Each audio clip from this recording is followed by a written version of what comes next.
আজকে আমার আলোচনার বিষয় হলো কনিষ্ঠ আঙ্গুলের নিচের যে ক্ষেত্রটি আছে অর্থাৎ বুধের ক্ষেত্র। এই বুধের ক্ষেত্রটি ছোট হলেও এই বুধের ক্ষেত্র থেকে অনেক কিছুই জ্যোতিষশাস্ত্রে বিচার করা হয়ে থাকে।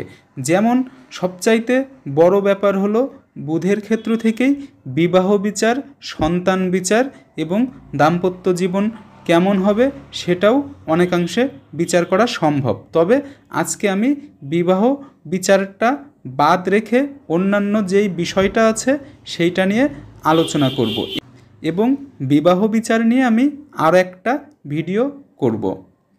সবাইকে আরও একবার স্বাগত জানিয়ে শুরু করছি করছাপ বিচার চ্যানেলের নতুন আরও একটি এপিসোড। আমার বিশ্বাস আপনি ভেতর থেকে সুস্থ আছেন মায়াবী এই পৃথিবীর বুকে বর্তমান পরিস্থিতিতে। হাতের কনিষ্ঠাঙ্গুলের নিচের এই অংশটাকে বলা হয় বুধের অংশ। এই বুধের ক্ষেত্র যদি প্রশস্ত হয়, একটু বেশি জায়গা নিয়ে থাকে, সুগোল হয়, সুগঠিত হয়, একটু ফোলা থাকে, তাহলে বুধ থেকে শুভ ফল পাওয়া যায়। তাছাড়া যদি বুধে একাধিক বুধ রেখা থাকে তাহলে আরও বেশি শুভ ফল পাওয়া যায়। এছাড়াও বিভিন্ন ধরনের চিহ্ন থেকেও শুভ ফল পাওয়া যায়। বুধ হচ্ছে চঞ্চল উদ্যমশীল বালক গ্রহ। যাদের বুধের অবস্থান ভালো থাকে তারা খুবই চঞ্চল হয় এবং উদ্যমশীল হয়ে থাকে। বুধের ক্ষেত্র এবং একাধিক বুধ রেখা থাকলে তাদের চরিত্র সহজে বোঝা যায় না। বুধের ক্ষেত্র মানসিক গুণাগুণকে নির্দেশ করে। এই ধরনের ব্যক্তিরা চিন্তাশীল হয়ে থাকে, বাকপটু হয়ে থাকে। এদের মেধাশক্তি হয় তীক্ষ্ণ এবং এরা হয় খুব অস্থির টাইপের।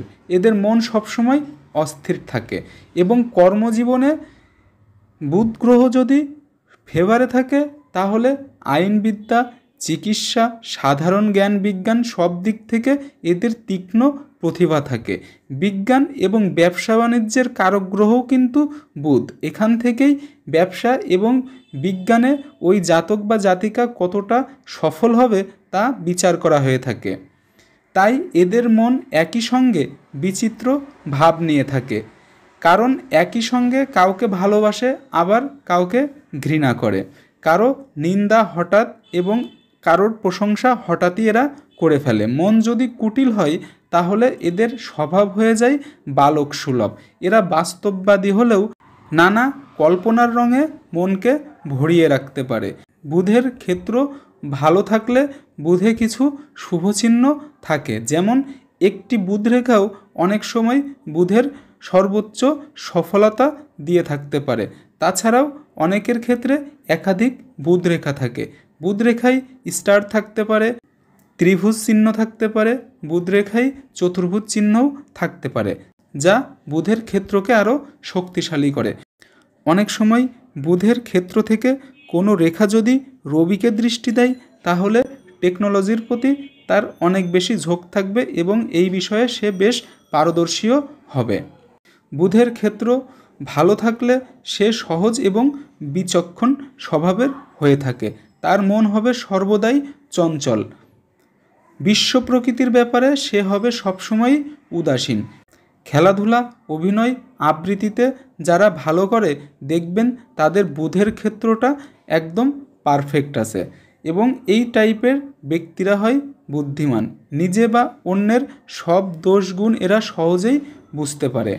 এবার বলবো বুধের ক্ষেত্র নিচু হলে কী ধরনের সমস্যা হয়।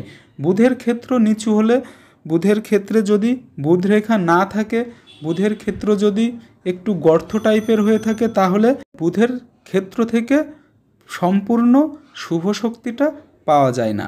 বুধ যাদের নিচু থাকে তারা ব্যবসা করতে গেলে ব্যবসায়ে বারবারই ক্ষতির সম্মুখীন হয় এবং বিভিন্ন ধরনের কাজ করতে গেলে তাদের দেখবেন বুদ্ধিহীনতায় ভুগছে।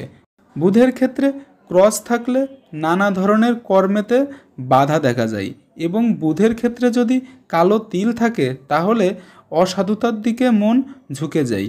বেশি বেশি পাপ কাজ বা খারাপ কাজ করতে মনকে উৎসাহিত করে।